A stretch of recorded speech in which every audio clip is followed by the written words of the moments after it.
Salam berjumpa kembali Bapak Ibu, saudara-saudariku yang terkasih. Pada kesempatan ini saya mengajak kita kembali lagi untuk mempersiapkan sedikit waktu kita untuk mendengarkan sabda Tuhan yang kita ambil dari penginjil Matius bab 25 ayat 31 sampai 46.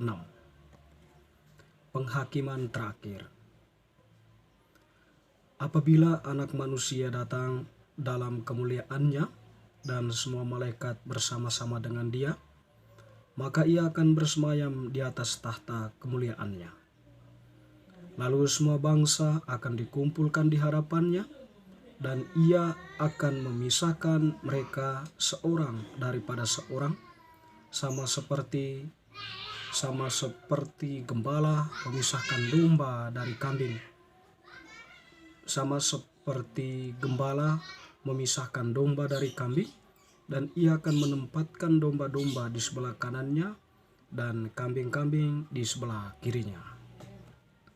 Dan raja itu akan berkata kepada mereka yang di sebelah kanannya, "Mari, hai kamu yang diberkati oleh Bapa-Ku, terimalah kerajaan yang telah disediakan bagimu sejak dunia dijadikan.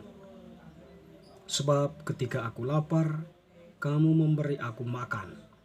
Ketika aku haus, kamu memberi aku minum. Ketika aku seorang asing, kamu memberi aku tumpangan. Ketika aku telanjang, kamu memberi aku pakaian. Ketika aku sakit, kamu melawat aku. Ketika aku di dalam penjara, kamu mengunjungi aku." Maka orang-orang benar itu akan menjawab Dia, katanya, "Tuhan, bila manakah kami melihat Engkau lapar dan kami memberi Engkau makanan, dan haus dan kami memberi Engkau minuman?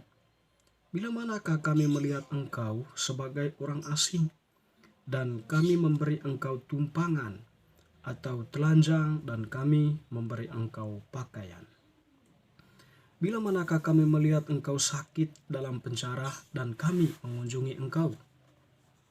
Dan raja itu menjawab mereka, "Aku berkata kepadamu, sesungguhnya segala sesuatu yang kamu lakukan untuk salah seorang dari saudaraku yang paling hina ini, kamu telah melakukannya untuk aku."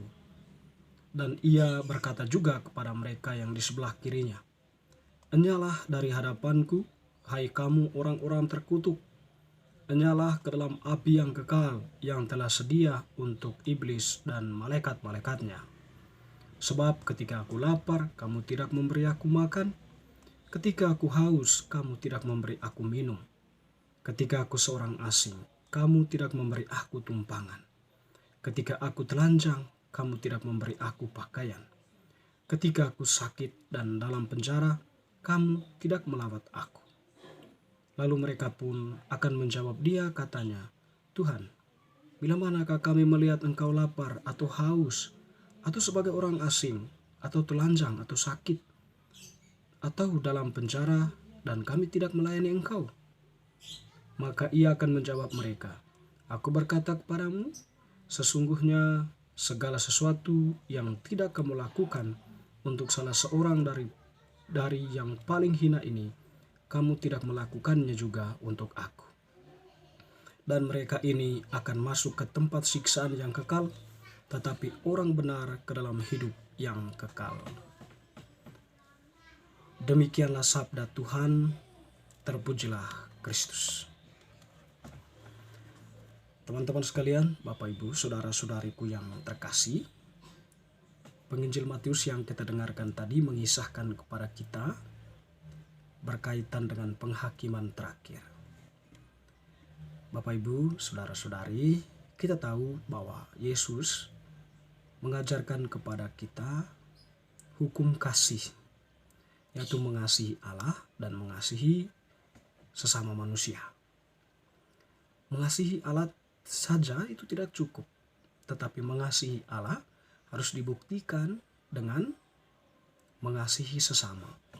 Mengasihi sesama yang menderita atau yang membutuhkan bantuan kita, ataupun mengasihi mereka yang berada dalam situasi terjepit, orang-orang yang membutuhkan bantuan. hukum ini tentu ada hubungannya dengan penghakiman terakhir ini ya. Dalam arti di sini perbuatan kita di dunia ini terhadap sesama itu turut menentukan juga keberadaan kita pada hari penghakiman terakhir. Apakah kita berada pada posisi kanan, posisi domba, ataukah kita berada dalam posisi kiri, posisi kambing? Dikatakan tadi dalam Injil, yang berada di posisi kanan adalah mereka yang akan masuk dalam hidup yang kekal, sebab mereka sudah melakukan apa yang seharusnya dilakukan sebagai anak-anak Allah, mengasihi sesama. Tetapi yang berada di sebelah kiri dikatakan akan hidup di dalam siksaan yang kekal, sebab mereka selama di dunia ini hidup di dalam ketertutupan dengan sesamanya, atau hidup di dalam sikap-sikap yang tidak menunjukkan diri sebagai anak-anak Allah atau anak-anak terang.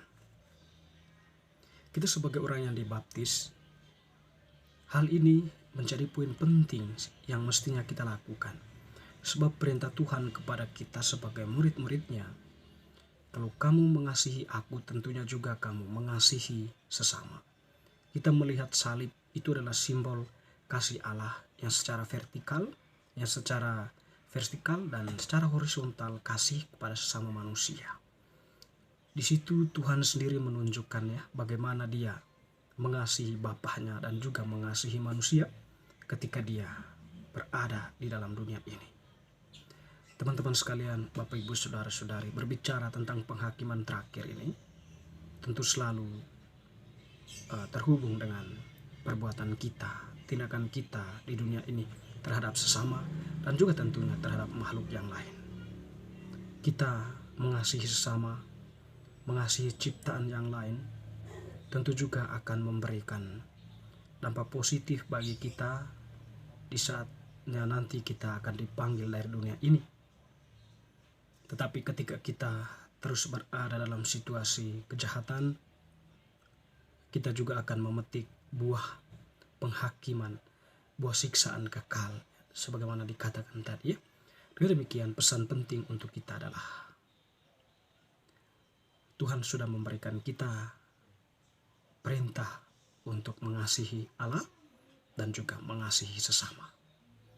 Iman tanpa perbuatan adalah mati, kata Yakobus. Dengan demikian, iman itu perlu dipraktekkan dalam kehidupan nyata.